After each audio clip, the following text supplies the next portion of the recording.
ఈ వీడియోలో యోగ వాసిష్టంలోని రాఘవ ప్రశ్న గురించి తెలుసుకుందాం.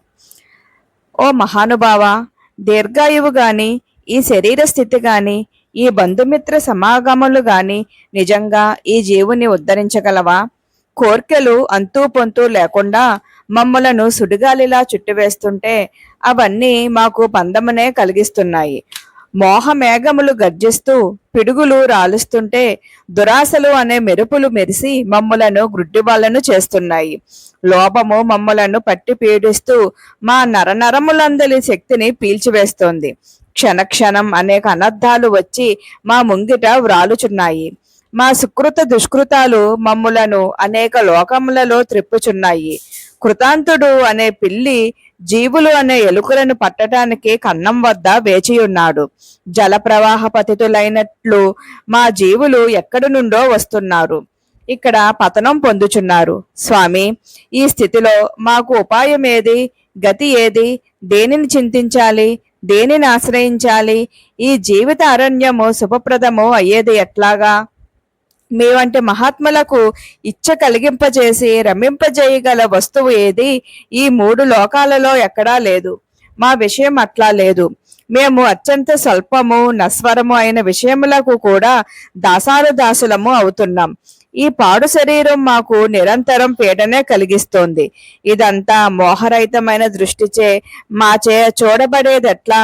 జ్ఞానము సంతృప్తి సంపాదిస్తే గాని ఇదంతా సుకరం కాజాలదు. కామ కలంకితమైన మా మనస్సులు ఏ ఉపాయం అవలంబిస్తే తద్వారా మనస్సు దృశ్యము అమృత కళలతో ప్రకాశించగలవు? ఐహిక అముష్మిక ఫలాసలను త్యజించి ఈ సంసారగతిని తెలుసుకున్నవాడే మానవుడు అని అనిపించుకోగలుగుతాడు. అట్టి ఏ ఏ మహాపురుషులను అనుసరించి మేమీ సంసార అరణ్యంలో చరించాలి? ఏం చేస్తే సంసారమందున్న మనుజుడు రాగద్వేషాత్మకములైన భోగేచ్ఛా సమూహములచే పీడించబడకుండా ఉండగలడు? రసమయమగు పాదరసం అగ్నిలో పడ్డా దహించబడదు కదా. మనుజుడు ఈ సంసారాగ్నిలో పడి కూడా తప్పించకుండా ఉండగలిగే ఉపాయము ఏది? సముద్రములో పడితే తడవకుండా ఉండగలమా? ఈ సంసారంలో పడి ఇందు దొర్లుచున్న మా వంటి వారి మనస్సులు ఇందలి పదార్థములచే ఆకర్షణ వికర్షణలు పొందకపోవటం సాధ్యమయ్యే పనేనా? రాగద్వేషములు సుఖదుఖములు లేనట్టి సత్క్రియలంటూ ఈ ప్రపంచంలో ఉన్నాయా? తండ్రి, మలిన భూయిష్టమైన ఈ మనస్సు పైననే ఈ జగత్తు యొక్క అస్తిత్వము ఆధారపడి ఉన్నది. అట్టి ఈ మనస్సు తత్వబోధ చేత గాని ప్రక్షాళనం కాదు. అందుచేత నాకు తత్వబోధయుక్తమైన వాక్యములను ఉపదేశించండి. ఎట్టి యోగము అవతరించడం చేత కర్మలు ఒనర్చినను లేక ఒనర్చుకున్నను దుఃఖం యొక్క ఛాయ కూడా ఉండదో అట్టి సద్వస్తువు గురించి ఉపదేశించండి. ఎట్లు ఆచరిస్తే ఈ మనస్సు పరమ పవిత్రము అవుతుందో, నాకు పరమశాంతి లభిస్తుందో అట్టి ఉత్తమ ఆచరణ గురించి ఆజ్ఞాపించండి. అట్టి ఉత్తమ కార్యక్రమం హితపూర్వం ఎవరెవరు ఆచరించి ఆత్మోన్నతి పొందారో అట్టి వారి కథనం నాకు వినిపించండి. ఓ భగవంతుడవగు విశ్వామిత్ర, అట్టి మహనీయులుగా కొనియాడబడే వాళ్ళు ఎట్లు బ్రహ్మవస్తువు గ్రహించారు, ఎట్లెట్లు విచారణ చేశారు, వారికి ఏ సాధనలచే మోహ నివృత్తి దుఃఖముల ఉపశాంతి ప్రాప్తించాయి? ఓ మునిసత్తమ, ఒక్క మాట మాత్రం విన్నవించుకుంటున్నాను.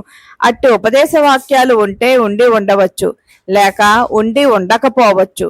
నాకెవరైనా చెప్పవచ్చు, లేక చెప్పుటకు సిద్ధపడకపోవచ్చు. నేనిప్పుడు ఒక నిర్ణయానికి వచ్చాను. అహంకారంతో సహా అన్ని కోరికలు పరిత్యజించి వేస్తాను. ఈ భోజన పానాదులు కూడా నాకు అక్కర్లేదు. వస్త్రధారణ స్నానాదులను కూడా వదిలివేస్తాను. ఇక ఆపదలు రానివ్వండి, లేక సంపదలు రానివ్వండి, క్రమంగా హస్తపాదాదులతో కూడిన ఈ శరీరం కృషించినా లేక నశించినా అందుకు నేను సిద్ధంగా ఉన్నాను. సర్వ సందేహములను అహంకారములను అసూయను పరిత్యజించి కేవలం మౌనం వహిస్తాను. ఒక స్థానువులాగా బొమ్మలాగా ఉండిపోతాను. క్రమంగా శ్వాసలను జ్ఞానమును కూడా వదిలివేస్తాను. సర్వ అనర్థములకు కారణమైన ఈ శరీరమునకు ఏది అవ్వాలో అట్లే అగుగాక. ఈ దేహము నాది కాదు, నేను నా దేహమునకు చెందినవాడను కాను, ఇతర దేహులు కూడా నా వారు కారు, నేను వారికి చెందినవాడిని కాను. అందుచేత అన్నిటినీ పరిత్యజించి వేస్తాను. చెమురు లేని దీపంలాగా ఈ దేహము శుష్కించి లయించినప్పటికీ ఇందువలన నేను క్రొత్తగా పొందినది గాని కోల్పోవున్నది గాని ఏమీ ఉండదు. దేని పర్యవసానము ఎట్లుంటే అట్లే అగుగాక.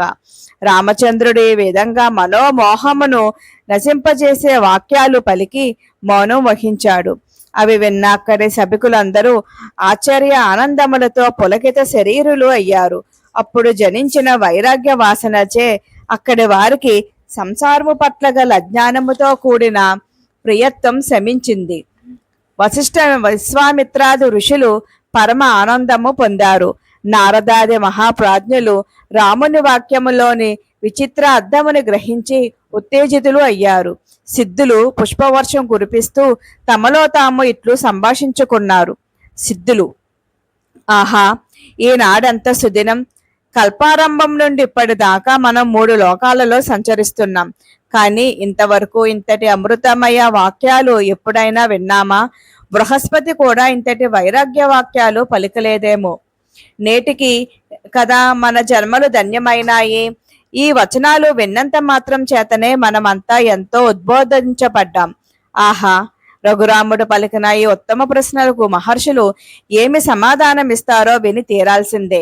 ఓ సర్వమునీంద్రులారా, రండి, మనం ఈ దశరథుని సభలో ప్రవేశిద్దాం. అప్పుడు కమండలదారులకు అనేక మంది ఋషిపుంగవులు సభలో ప్రవేశించారు. మహారాజు లేచి వారందరినీ ఆహ్వానించి ఉచిత ఆసనములను ప్రదానం చేశారు.